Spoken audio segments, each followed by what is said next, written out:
ദൈവ തിരുനാമത്തിന് മഹത്വമുണ്ടാവട്ടെ. Bible reading പ്രോഗ്രാമിൽ സംബന്ധിക്കുന്ന എല്ലാവർക്കും കർത്തൃനാമത്തിൽ സ്നേഹവന്ദനം. അപ്പോസ്തലനായ പൗലോസ് ശ്ലീഹ കൊരിന്ത്യർക്ക് എഴുതിയ 1-ാം ലേഖനം 15-ാം അധ്യായം നമ്മളിന്ന് വായിച്ച് ധ്യാനിക്കുകയാണ്. നമ്മുടെ കർത്താവിൻ്റെ പുനരുത്ഥാനവും വിശ്വാസികളുടെ പുനരുത്ഥാനവും എന്നിങ്ങനെ ഗഹനമായ രണ്ട് വിഷയങ്ങൾ ഈ അധ്യായത്തിൽ വളരെ ശക്തവും വിശുദ്ധവുമായ രീതിയിൽ പൗലോസ് ശ്ലീഹ പറയുന്നതാണ് നമുക്ക് കാണാൻ സാധിക്കുന്നത്. ദീർഘമായ സമയം ഇത് വ്യാഖ്യാനിക്കുവാൻ നമുക്ക് വേണം. എങ്കിലും പരിമിതമായ സമയത്തിനുള്ളിൽ അതിനെപ്പറ്റി നമുക്ക് ഒന്ന് ചിന്തിക്കാം. 12-ാം വാക്യം നമ്മൾ വായിക്കുമ്പോൾ കോരിന്തിലെ ചില വിശ്വാസികൾ മരിച്ചവർക്ക് പുനരുത്ഥാനമില്ല എന്ന് പറഞ്ഞു വന്നിരുന്നു. അവർക്ക് യഥാർത്ഥമായ മരണാനന്തര ജീവിതത്തെക്കുറിച്ചുള്ള അറിവ് നൽകുവാൻ ഈ അധ്യായത്തിൽ വിശുദ്ധ പൗലോസ് ശ്ലീഹ ശ്രമിക്കുകയാണ്. ക്രൈസ്തവ സഭയെ സംബന്ധിച്ചിടത്തോളം വിശ്വാസ ആചാര സംബന്ധമായ സുപ്രധാന കാര്യങ്ങളിൽ അപ്പസ്തോലിക വീക്ഷണം എങ്ങനെയെന്ന് ഗ്രഹിക്കുവാൻ കൊരിന്ത്യ ലേഖനം വളരെ സഹായകരമാണ്. മരണാന്തര ജീവിതത്തെക്കുറിച്ചുള്ള അറിവിന് ഈ അധ്യായം വളരെയേറെ പ്രയോജനപ്പെടുന്നതാണ്. നമ്മുടെ കർത്താവിൻ്റെ തിരുവചനവും വിശുദ്ധ പൗലോസിൻ്റെ വാക്കുകളും നമ്മൾ പരിശോധിക്കുമ്പോൾ യേശുവിൽ വിശ്വസിച്ച് നിദ്ര പ്രാപിക്കുന്നവർ അഥവാ ഭൂമിയിൽ നിന്ന് മരിച്ചു പോകുന്നവർ കർത്താവിനോട് കൂടെ ആണ് എന്ന് പൗലോസ് ശ്ലീഹ ഇവിടെ ഉറപ്പിച്ചു പറയുന്നു. നീ ഇന്ന് എന്നോടുകൂടെ പറുദീസായിൽ ഇരിക്കുമെന്ന് അനുദപിച്ച കള്ളനോട് പറഞ്ഞ കർത്താവ് അതിനുശേഷം പാതാളത്തിൽ പോയി മരിച്ചവരോട് സുവിശേഷം അറിയിച്ചു. 1 പത്രോസ് 3:18-19 വാക്യങ്ങളിൽ ആദം മുതലുള്ള ആർക്കും യേശുവിനെ കാണാനൊന്നും സാധിച്ചിരുന്നില്ല. അവർക്കതിനുള്ള അവസരം ലഭിക്കാൻ വേണ്ടി അവിടെ ചെല്ലുകയും അവരോട് സുവിശേഷം അറിയിക്കുകയും അവരിൽ ക്രിസ്തുവിൽ വിശ്വസിച്ചവരും ഈ അനുദപിച്ച കള്ളനും കൂടി ആദ്യം പറുദീസയുടെ വാതിൽ തുറന്ന് പറുദീസയിലേക്ക് പ്രവേശിച്ചുവെന്നാണ് സഭ വിശ്വസിക്കുകയും പഠിപ്പിക്കുകയും ചെയ്യുന്നത്. അപ്പം മരിച്ചവർക്ക് പുനരുത്ഥാനമില്ല എന്നുള്ള ഇത് ചില കൊരിന്ത്യരുടെ സംശയം കർത്താവിൻ്റെ പുനരുത്ഥാനത്തിലുള്ള വിശ്വാസം പോലും ഇല്ലാതാക്കും എന്ന ചിന്തയാണ് ഈ വിഷയം വളരെ വിശദമായും യുക്തിസഹജമായും കൈകാര്യം ചെയ്യുവാൻ വിശുദ്ധ പൗലോസ് ശ്ലീഹായെ പ്രേരിപ്പിച്ചതെന്ന് നമുക്ക് മനസ്സിലാക്കാം.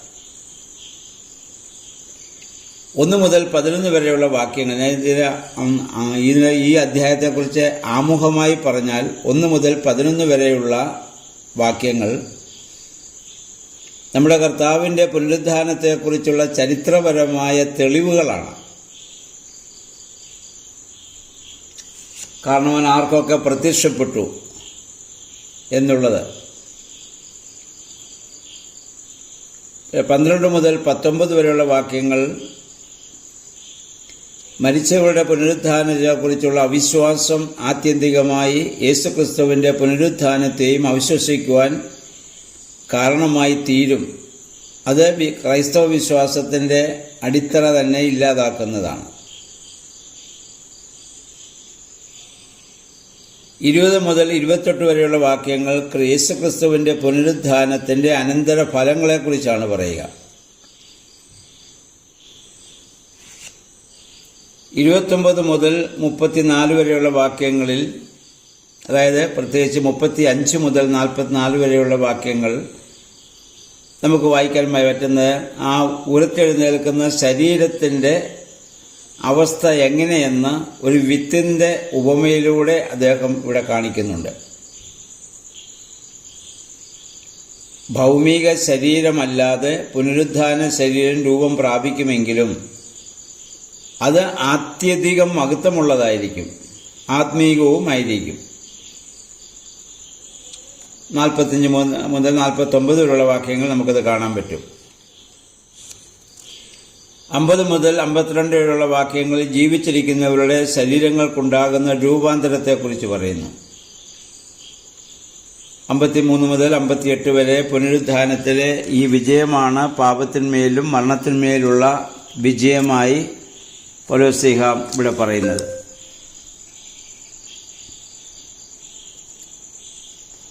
ഇനി നമ്മൾ ആദ്യം മുതൽ അതിൻ്റെ വാക്യങ്ങൾ നമ്മൾ വായിച്ച് നമ്മൾ ഒന്ന് ചിന്തിച്ചാൽ, യേശുക്രിസ്തുവിൻ്റെ മരണവും പുനരുത്ഥാനവും യാദർച്ഛിക സംഭവങ്ങളല്ല. അത് പ്രത്യുത ദൈവികമായ പദ്ധതിയുടെ വലിയ നിറവേറ്റലായിരുന്നു എന്ന് മനസ്സിലാക്കാൻ പറ്റും. 5 മുതൽ 8 വരെയുള്ള വാക്യങ്ങളിൽ കർത്താവിൻ്റെ പ്രത്യക്ഷതയ്ക്ക് സാക്ഷ്യം വഹിച്ച ചില ആളുകളെക്കുറിച്ച്, കർത്താവിൻ്റെ പുനരുദ്ധാനത്തിന് സാക്ഷ്യം വഹിച്ച, അല്ലെങ്കിൽ അതിന് ആദ്യം അത് കണ്ടറിഞ്ഞ ചില ആളുകളുടെ പേരുകളൊക്കെ അദ്ദേഹം അവിടെ പറയുന്നുണ്ട്. മഗ്ദലന മറിയം, എമ്മൗസിലേക്ക് പോയതായ ശിഷ്യന്മാർ, അതൊക്കെ നമ്മൾ ഈ സമയത്ത് നമ്മളത് ഓർക്കേണ്ടതാണ്. പൗലോസ്ലീഹ വ്യക്തിപരമായി അറിയുന്നവരുടെ ലിസ്റ്റാണ് അദ്ദേഹം ഇവിടെ ചേർത്തിരിക്കുന്നത്. 6-ാം വാക്യത്തിൽ പറയുന്നു, 500-ലധികം പേർക്ക്, അതായത് ഉയർത്തെഴുന്നേറ്റ് സ്വർഗാരോഹണത്തിന് മുൻപ് 40 ദിവസം കൊണ്ട് 500-ലധികം പേർക്ക് കർത്താവ് പ്രത്യക്ഷപ്പെട്ടുവെന്നാണ്. അപ്പോൾ കർത്താവ് അങ്ങനെ പ്രത്യക്ഷപ്പെട്ടതിന് ശേഷം, പുനരുദ്ധാനം കഴിഞ്ഞതിന് ശേഷം ഏകദേശം 25-27 വർഷങ്ങൾ കഴിഞ്ഞിട്ടാണ് പൗലോസ്ലീഹ ഈ ലേഖനം എഴുതുന്നത് നമ്മൾ ഓർക്കണം.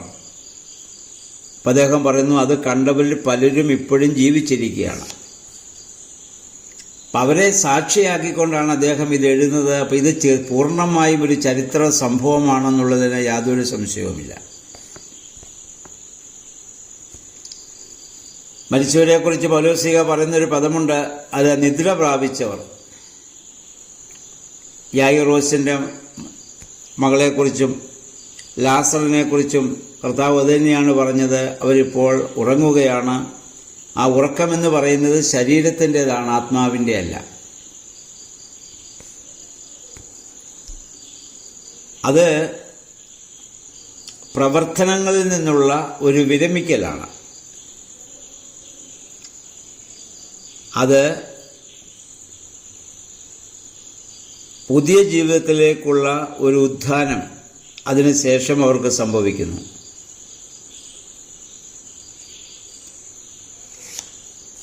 പിന്നീട് അദ്ദേഹം പറയുന്നു, ഈ അപ്പസ്തോലന്മാർക്ക്, കേഫായിക്കും മറ്റ് ശിഷ്യന്മാർക്കും ഒക്കെ പ്രത്യക്ഷപ്പെട്ടു. അതിനുശേഷം യാക്കോബിന് കർത്താവ് പ്രത്യക്ഷപ്പെട്ടതായി അദ്ദേഹം ഇവിടെ പറയുന്നുണ്ട്. കാരണം കർത്താവ് ജീവിച്ചിരുന്നപ്പോൾ കർത്താവിൻ്റെ സഹോദരനായ യാക്കോബ് കർത്താവിൽ വിശ്വസിച്ചിരുന്ന ആളല്ല. കർത്താവിൻ്റെ സഹോദരന്മാരെന്ന് പറയുന്നവർ യേശുവിനെ അവരങ്ങനെ അംഗീകരിച്ചില്ല. മത്തായിയുടെ സുവിശേഷം 7-ാം അധ്യായം പഠിച്ചപ്പോൾ നമ്മൾ കണ്ടതാണ്. അവർ കർത്താവിനെക്കുറിച്ച് പറഞ്ഞത് അവനെന്തോ ഭ്രാന്തുണ്ടെന്നുള്ള രീതിയിലായിരുന്നു അവർ കർത്താവിനെക്കുറിച്ചെന്ന് സംസാരിച്ചിരുന്നത്. അതിനുശേഷം കർത്താവ് അവർക്കൂടെ പ്രത്യക്ഷപ്പെടുകയാണ്. അതാണ് യാക്കോബിനുണ്ടായതായ പ്രത്യക്ഷയെക്കുറിച്ച് ഇവിടെ പ്രത്യേകം എടുത്തു പറയുന്നത്. ഇപ്പോൾ കർത്താവിൻ്റെ പുനരുത്ഥാനത്തെക്കുറിച്ച് ഇപ്രകാരമുള്ള ദൃക്സാക്ഷികൾ പലരും ജീവിച്ചിരിക്കുമ്പോൾ തന്നെ ഇത് എഴുതുന്നുകൊണ്ട് കർത്താവിൻ്റെ പുനരുത്ഥാനം സംബന്ധിച്ചുള്ള ഏറ്റവും വിലപ്പെട്ട ഒരു രേഖയാണിത്. ഈ 15-ാം അധ്യായത്തിൽ പൗലോസ്ലീഹ ഇപ്പോൾ പറയുന്നത്. പിന്നെ പറഞ്ഞ അവസാനം, എനിക്കും അകാല പ്രജ ആയിരിക്കുന്ന എനിക്കും ദമസ്കോസിൻ്റെ പടിവാതിക്കൽ വെച്ച് അവസാനം കർത്താവ് പ്രത്യക്ഷപ്പെട്ടു. ഈ അകാലജാതൻ അഥവാ അകാല പ്രജ എന്ന് പറയുന്നത് പെട്ടെന്ന് അല്ലെങ്കിൽ തനിക്ക് ലഭിച്ചതായ ഒരു അനുഭവമാണത്. മറ്റുള്ളവരെ പോലെ തനിക്ക് ശിക്ഷണം 3.5 വർഷക്കാലം മറ്റ് ശിഷ്യന്മാർക്ക് കർത്താവിൻ്റെ കൂടെ നടക്കാനുള്ള ഭാഗ്യവും അവസരവും ആ ശിക്ഷണവും കിട്ടി. അത് പൗലോസ്ലീഹായ്ക്ക് ലഭിച്ചിട്ടില്ലല്ലോ. ആ അർത്ഥത്തിലാണ് തന്നെക്കുറിച്ച് അകാല പ്രജ എന്ന വാക്ക് അദ്ദേഹം ഇവിടെ ഉപയോഗിച്ചിരിക്കുന്നത്.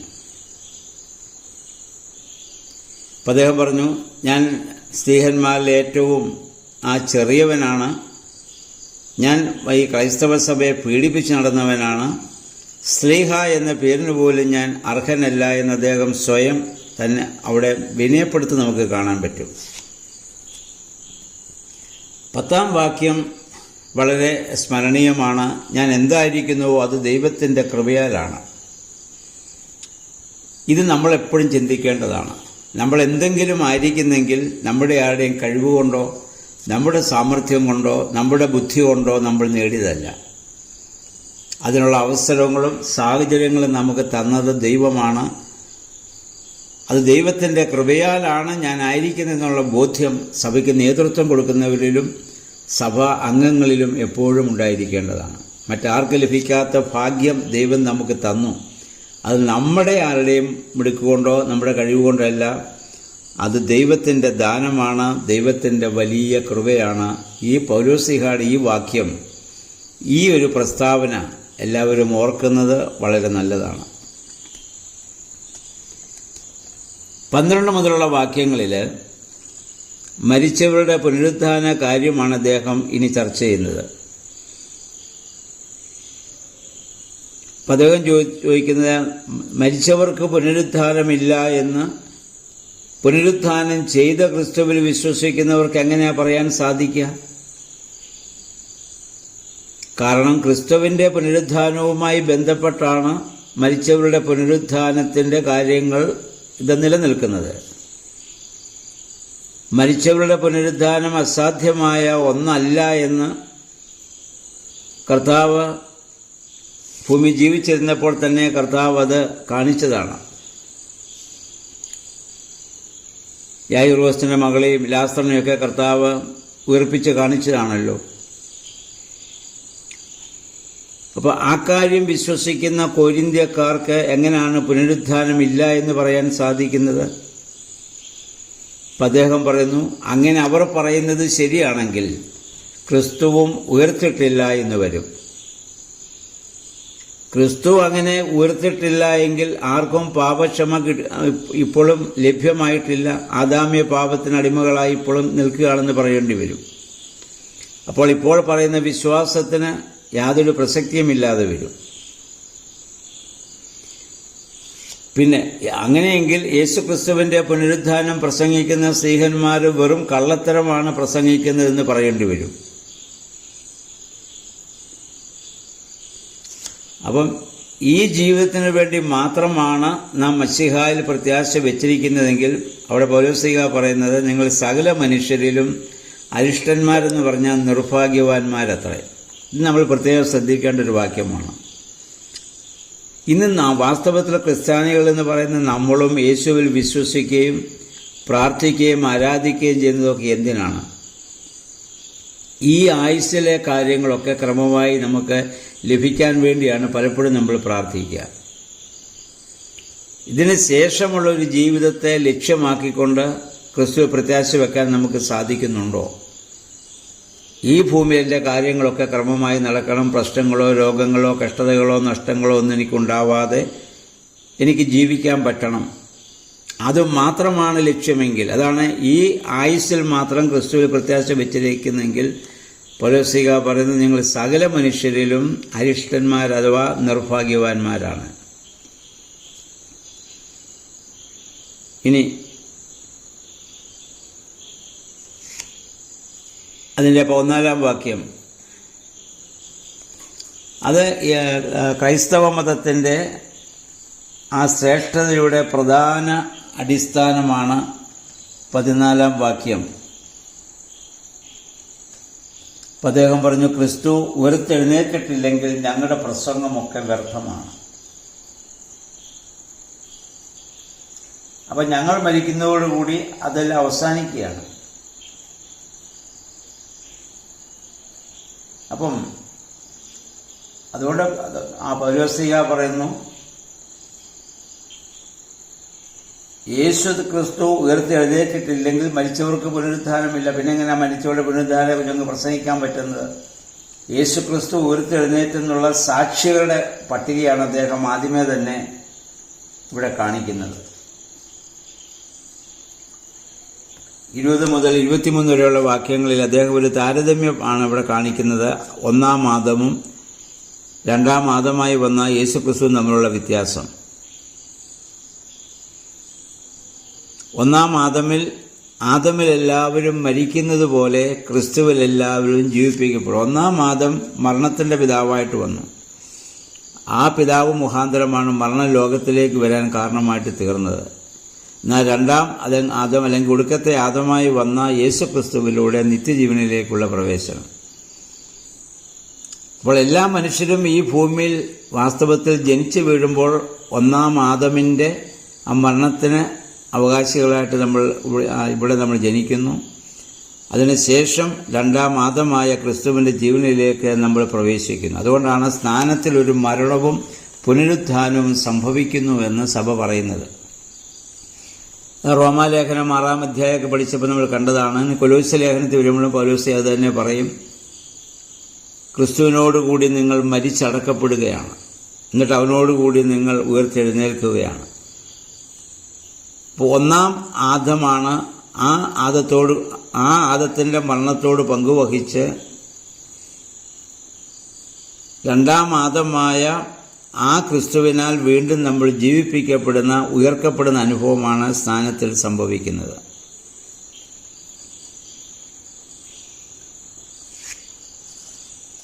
ഇനിയും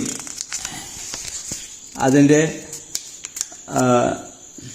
അവസാന ഭാഗത്ത് നമ്മൾ വരുമ്പോൾ ഇവിടെ പൗലോസ്ലീഹ വേറൊരു 29 മുതലുള്ള വാക്യങ്ങളിൽ പൗലോസ്ലീഹ ഇവിടെ പറയുന്നുണ്ട്,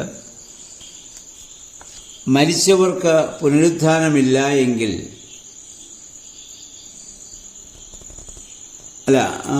അതിനെപ്പറ്റി 15-ാം അധ്യായത്തിൻ്റെ 29-ാം വാക്യം, അല്ല മരിച്ചവർക്ക് വേണ്ടി സ്നാനമേൽക്കുന്നവർ എന്തു ചെയ്യും? മരിച്ചവർ കേവലം ഉയർക്കുന്നില്ല എങ്കിൽ അവർക്ക് വേണ്ടി സ്നാനമേൽക്കുന്നത് എന്തിന്? അതായത് കോരിന്ത്യൻ സഭയിലൊരു രീതി ഉണ്ടായിരുന്നു. ജാതികളിൽ നിന്ന് ആളുകളൊക്കെ അപ്പോസ്തലന്മാരുടെ പ്രസംഗങ്ങൾ കേട്ടും മറ്റാളുകളുടെ അനുഭവങ്ങൾ പങ്കുവെച്ചുമൊക്കെയാണ് ഈ കോരിന്ത്യയിലുള്ള വിജാതികളിൽ നിന്ന് പല ആളുകളും ക്രൈസ്തവ സമൂഹത്തിലേക്ക് വരുന്നത്.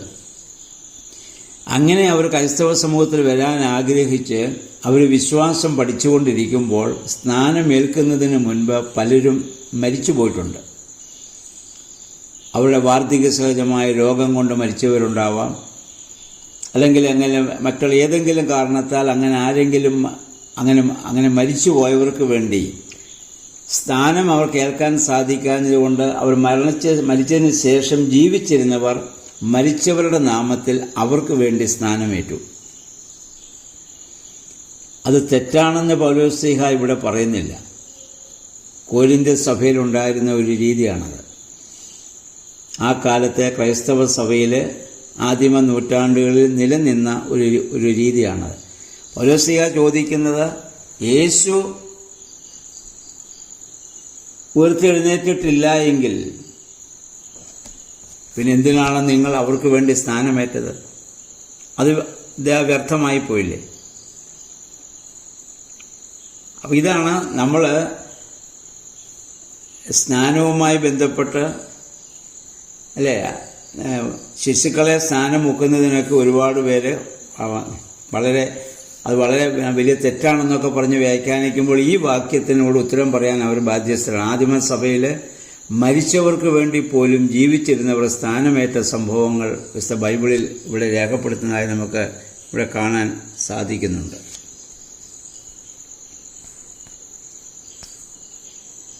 ഇനിയും 32-ാം വാക്യത്തിൽ പൗലോസ്ലീഹ പറഞ്ഞു, യേശുക്രിസ്തു അങ്ങനെ മരിച്ചവരിൽ നിന്ന് പുനരുദ്ധാനം ചെയ്തിട്ടില്ല എങ്കിൽ ഞാൻ സഹിച്ച ത്യാഗം എന്തിനാണ്? എഫേസൂസിൽ വെച്ച് ഞാൻ മൃഗയുദ്ധം ചെയ്തത് വെറും മാനുഷികമെന്ന് വരികയിൽ എനിക്കെന്താണ് പ്രയോജനം? ഇവിടെ മൃഗയുദ്ധം എന്ന് പറയുന്നത് ഏതെങ്കിലും മൃഗത്തോട് യുദ്ധം ചെയ്തതെന്ന അർത്ഥത്തിലല്ല. മൃഗതുല്യമായി അദ്ദേഹത്തോട് പെരുമാറിയ ആളുകളുണ്ട്. വളരെ മോശമായ രീതിയിൽ അദ്ദേഹത്തെ വേദനിപ്പിക്കുന്ന വാക്കുകളും പ്രവൃത്തികളൊക്കെ ചെയ്ത് അദ്ദേഹത്തെ വേദനിപ്പിച്ച ആ സംഭവത്തെക്കുറിച്ചാണ് അദ്ദേഹം പറയുന്നത്. ഞാൻ മൃഗയുദ്ധം ചെയ്തു എന്ന് പറയുന്നത് ആ അർത്ഥത്തിലാണ്. അപ്പം അദ്ദേഹം പറഞ്ഞു, മരിച്ചവർ അങ്ങനെ ഇനി പുനരുത്ഥാനം ചെയ്യുന്നില്ലെങ്കിൽ തിന്നുക കുടിക്കുക നാളെ ചാകുമല്ലോ. എപ്പിക്കൂറിയൻ സിദ്ധാന്തം. അതുകൊണ്ട് ഇനി മരണശേഷമൊന്നില്ലെങ്കിൽ നമ്മളിവിടെ ത്യാഗം സഹിക്കേണ്ട യാതൊരു കാര്യവുമില്ല, നീതി പുലർത്തേണ്ട കാര്യമില്ല, പരമാവധി ജീവിതം ആസ്വദിക്കുക, അതല്ലേ നമ്മൾ ചെയ്യേണ്ടത്. അപ്പോൾ അതല്ല ക്രൈസ്തവ ജീവിതം. യേശുക്രിസ്തു ഉയർത്തെഴുന്നേറ്റു എന്നുള്ളതാണ് അതിൻ്റെ അടിസ്ഥാനം. അത് യേശുക്രിസ്തുവിൽ വിശ്വസിക്കുന്ന എല്ലാവർക്കും അങ്ങനെ പുനരുത്ഥാനമുണ്ട് എന്നുള്ള ആ വലിയ സത്യം അദ്ദേഹം ഇവിടെ ഓർമ്മപ്പെടുത്തുകയാണ്. അപ്പം അങ്ങനെയുള്ള കാര്യങ്ങൾ ഒക്കെ അദ്ദേഹം പറഞ്ഞു വന്നിട്ട് അതിൻ്റെ 35 മുതലുള്ള വാക്യങ്ങൾ പറയുമ്പോൾ അദ്ദേഹം പറയുന്നു, മരിച്ചവരുടെ പുനരുത്ഥാനത്തെക്കുറിച്ച് പറയുന്ന ഉദാഹരണം ഇതാണ്. ഗോതമ്പ് മണിയുടെ ഒരു ഉപമയാണ്. ഗോതമ്പ് മണി നിലത്ത് വിതയ്ക്കുമ്പോൾ അതിൻ്റെ ആ ജഡശരീരം, അതിൻ്റെ ആ ശാരീരികമായ പ്രകൃതി മണ്ണിനോട് ചേർന്നില്ലാതായി പോകുന്നു. അപ്പോൾ അവിടെ ആത്യന്തിക നാശമല്ല സംഭവിക്കുന്നത്. അങ്ങനെ ചെയ്യുമ്പോൾ ഉടൻ തന്നെ അവിടുന്ന് മറ്റൊരു ജീവൻ, മറ്റൊരു ചെടി അവിടെ നിന്ന് മുളച്ചു വരുന്നത് കാണാൻ പറ്റും. ഇതുപോലെ പഞ്ചഭൂതങ്ങളാൽ നിർമ്മിതമായ വിശ്വാസികളുടെ ഭൗതിക ശരീരം മണ്ണിലേക്ക് പോകുമ്പോൾ അത് ആത്യന്തിക നാശം അവിടെ സംഭവിക്കുകയല്ല, മണ്ണിനടിയിൽ ഒരു വലിയ പരിവർത്തനം അവിടെ നടക്കുകയാണ്. എന്തിന്? വീണ്ടും ജനിക്കാൻ വേണ്ടി. വിത്തുകൾക്ക് അങ്ങനെയാണ് സംഭവിക്കുക. അത് മണ്ണിനടിയിൽ പോകുമ്പോൾ അതില്ലാതെ പോകുകയല്ല, അതിൻ്റെ ഭൗതികമായ അതിൽ നിന്ന് മറ്റൊരു വ്യത്യസ്തമായ ഒരു അവസ്ഥയിലേക്കുള്ള പ്രവേശനമാണ് അവിടെ സാധ്യമാകുന്നത്. ആയതുപോലെ വിശ്വാസി മരിക്കുമ്പോൾ സംഭവിക്കുന്നത് അതുതന്നെയാണ്. ആ സത്യമാണ് പൗലോസ്ലീഹ ഇവിടെ ഉദാഹരണമായി ഇവിടെ പറയുന്നത്. അതുകൊണ്ട് മരിച്ചവരുടെ ആ പുനരുത്ഥാനം എന്ന സത്യം വളരെ ശക്തമായ ഭാഷയിൽ പൗലോസ്ലീഹ ഇവിടെ നമുക്ക് ബോധ്യമാക്കി തരുന്നുണ്ട്. കർത്താവിൻ്റെ രണ്ടാമത്തെ വരവെങ്കിൽ കണ്ണിമയ്ക്കുന്നതിനിടയിൽ നാം എല്ലാവരും രൂപാന്തരപ്പെടുക.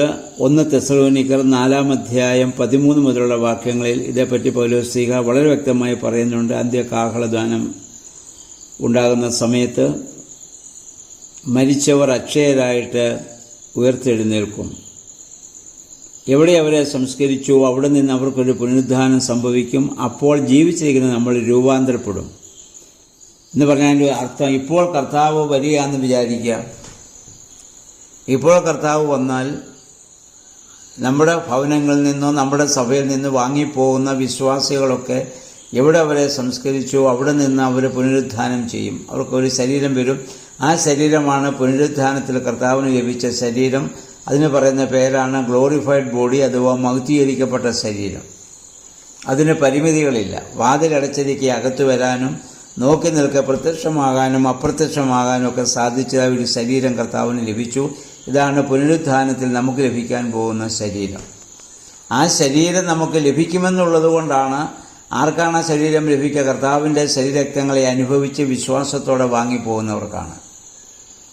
അത് കർത്താവിന് എൻ്റെ ശരീരം ഭക്ഷിക്കുന്നവൻ എന്നിലും ഞാൻ അവനിലും വസിക്കും, അവസാന ദിവസം ഞാൻ അവനെ ഉയർത്തെഴുന്നേൽപ്പിക്കും. എന്നിട്ട് അതുകൊണ്ടാണ് ഈ വിശ്വാസികളുടെ ശരീരം പ്രാർത്ഥനാപൂർവം നമ്മൾ കൊണ്ടുവന്ന് സംസ്കരിക്കുന്നതും എവിടെ സംസ്കരിക്കപ്പെടുന്നു അവിടെ പോയി നമ്മൾ പ്രാർത്ഥിക്കുന്നത്. രണ്ടാമത് ജീവിച്ചിരിക്കുന്നവർ രൂപാന്തരപ്പെടും. ഇപ്പോൾ കർത്താവ് വന്നാൽ മരിച്ചവരൊക്കെ അക്ഷയരായിട്ട് ഉയർത്തെഴുന്നേൽക്കും. ജീവിച്ചിരിക്കുന്ന നമുക്ക് രൂപാന്തരം, ഫ്രാക്ഷൻ ഓഫ് എ സെക്കൻഡ് നമ്മുടെ ശരീരത്തിനൊരു മാറ്റം സംഭവിക്കും. ആ ശരീരത്തിന് പഴയ ശരീരത്തിൻ്റെ രൂപം തന്നെയാണ്, പക്ഷേ ആ ശരീരത്തിന് പ്രത്യേകതയുണ്ട്. ഇതാണ് യേശുക്രിസ്തുവിന് അവൻ്റെ ശരീരത്തിലെ മുറിപ്പാടുകളൊക്കെ ഉണ്ട്. തോമസികൾ പറഞ്ഞല്ലോ, നീ ഇത് കൈ നീട്ടി എൻ്റെ ആണിപ്പഴത്തിൽ നീ സ്പർശിച്ചു നോക്കുക. രൂപം പഴയ രൂപം തന്നെയാണ്, ഒരു വ്യത്യാസവുമില്ല. അതുകൊണ്ടാണല്ലോ ശിഷ്യന്മാർ കർത്താവിനെ തിരിച്ചറിഞ്ഞത്. പക്ഷേ ആ ശരീരത്തിന് പരിമിതികളില്ല. അതാണ് രൂപാന്തരപ്പെടുക. ഏലിയാവ് ഉടലോടെ എടുക്കപ്പെട്ടു എന്ന് നമ്മൾ വായിക്കുന്നു. ഉടലോടെ ഏലിയാവ് എടുക്കപ്പെടണമെങ്കിൽ ഫ്രാക്ഷൻ ഓഫ് എ സെക്കൻഡ് ആ ശരീരത്തിന് ഒരു മാറ്റം അവിടെ സംഭവിച്ചിട്ടുണ്ട്. ഇപ്പോൾ നമ്മുടെ ശരീരം പഞ്ചഭൂതങ്ങളാൽ ഇപ്പോഴത്തെ ശരീരം അത് നിർമ്മിതമാണ്. അത് മണ്ണിലേക്ക് പോകും. അതുകൊണ്ട് നമ്മൾ മുകളിലേക്ക് ചാടിയാൽ ഭൂമിയുടെ കാന്താകർഷണം നമ്മളെ ഇത് താഴേക്ക് പിടിച്ചു വലിക്കും. മറ്റേ ശരീരത്തിൻ്റെ ആകർഷണം മുകളിലേക്കാണ്. ഇതാ കർത്താവ് സ്വർഗാരോഹണം ചെയ്ത് ആകാശത്തേക്ക് പോകുന്നവർ കണ്ടു എന്ന് പറയുന്നു. ഏലിയാവ് പോകുന്നത് അവർ കാണുവാനിടയായി തീർന്നു. ഹാനോക്ക്. അപ്പോൾ ഇവർ അങ്ങനെയുള്ളവരൊക്കെ അപ്പം അവർക്ക് ആ ഒരു ശരീരം ആ സമയത്ത് ലഭിച്ചത് കൊണ്ടാണ് അവർക്കത് സാധിക്കുന്നത്. ആ ശരീരമാണ് പുനരുത്ഥാനത്തിൽ നമുക്ക് ലഭിക്കാനായിട്ട് പോകുന്നത്. അതുകൊണ്ട് 55-ാം വാക്യത്തിൽ പൗലോസ്ലീഹ പറഞ്ഞു, ഹേ മരണമേ നിന്റെ ജയം എവിടെ? ഹേ മരണമേ നിന്റെ വിഷമുള്ള എവിടെ? മരണത്തിൻ്റെ വിഷമുള്ള പാപത്തിൻ്റെ ശക്തിയോ ന്യായപ്രമാണം നമ്മുടെ കർത്താവായ യേശുക്രിസ്തു മുഖാന്തരം നമുക്ക് ജയം നൽകുന്ന ദൈവത്തിന് സ്തോത്രം. ആകയാൽ പ്രിയ സഹോദരന്മാരെ, നിങ്ങൾ ഉറപ്പുള്ളവരും കുലുങ്ങാത്തവരും നിങ്ങളുടെ പ്രയത്നം കർത്താവിൽ വ്യർത്ഥമല്ല എന്നറിഞ്ഞിരിക്കാൻ കർത്താവിൻ്റെ വേലയിൽ എപ്പോഴും വർദ്ധിച്ചു വരുന്നവരും ആകുവേൻ. ഇങ്ങനെയുള്ള ദുരുപദേശങ്ങൾ കേട്ട് മരിച്ചവർക്ക് പുനരുത്ഥാനമില്ല എന്നുള്ള ആ ദുരുപദേശം കേട്ട് നിങ്ങൾ ചഞ്ചല ഹൃദയരാകരുത്. നിങ്ങൾ ഉറപ്പുള്ളവരും കുലുങ്ങാത്തവരുമായി തീരണം. കാരണം യേശു പുനരുത്ഥാനം ചെയ്തുവെന്നുള്ളത് അത് ചരിത്ര സത്യമാണ്. അതാണ് അദ്ദേഹം ഈ അധ്യായത്തിൻ്റെ ആരംഭങ്ങളിലൊക്കെ ആ ചരിത്രത്തെക്കുറിച്ച് അദ്ദേഹം പറഞ്ഞത്. അതുകൊണ്ടാണ് അദ്ദേഹം ഇത് എഴുതുമ്പോൾ അന്ന് ആളുകൾ ദൃക്സാക്ഷികളായിട്ടുള്ളവർ ജീവിച്ചിരിപ്പുണ്ട്. അപ്പോൾ അതാർക്കും അത് നിഷേധിക്കാനാവില്ല.